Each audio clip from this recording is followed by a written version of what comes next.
കൊതിയൂറുന്നൊരു മാമ്പഴക്കാലം ഉണ്ടാക്കിയാലും നല്ല ഉണ്ണിമാങ്ങകൾ കിട്ടിയിട്ടുണ്ട്. പഴുത്ത ഉണ്ണിമാങ്ങകൾ നല്ല പോലെ തൊലി കളഞ്ഞ് ഒരു പാത്രത്തിലെ വെള്ളത്തിലേക്ക് ഇട്ട് കൊടുത്തിട്ടുണ്ട്. മഞ്ഞൾ ഒഴിച്ച വെള്ളം ചേർത്ത് കുക്കറിൽ വേവിക്കാനാണ് പരിപാടി. 2 സ്പൂണോളം മുളക് പൊടി ഇട്ടിട്ടുണ്ട്. പാകത്തിന് ഉപ്പ്, മഞ്ഞൾപ്പൊടി നേരത്തെ തന്നെ ഇട്ടിട്ടുണ്ടല്ലോ, അതെല്ലാം കൂടി വേവിക്കുക. 2 കൈപ്പിടി നാളികേരം ഒരു മിക്സിയുടെ ജാറിലേക്ക് ഇട്ടിട്ടുണ്ട്.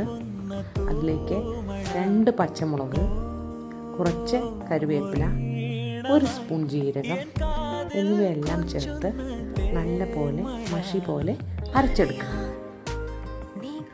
ഈ അരച്ചെടുത്തത് മാറ്റി വയ്ക്കുക. ഇനി വെന്ത് കഴിഞ്ഞ മാങ്ങയിലേക്ക് ഒരു പകുതി അച്ച് ശർക്കര ഇട്ടിട്ടുണ്ട്.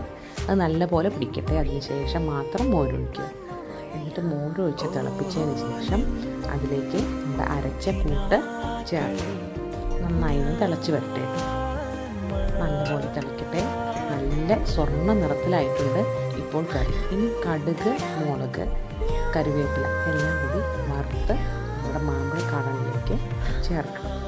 നല്ലപോലെ ഇളക്കി എന്തൊരു വാസനയാണ് വരുന്നതെന്നറിയാം. ഒരു പറ ചോറും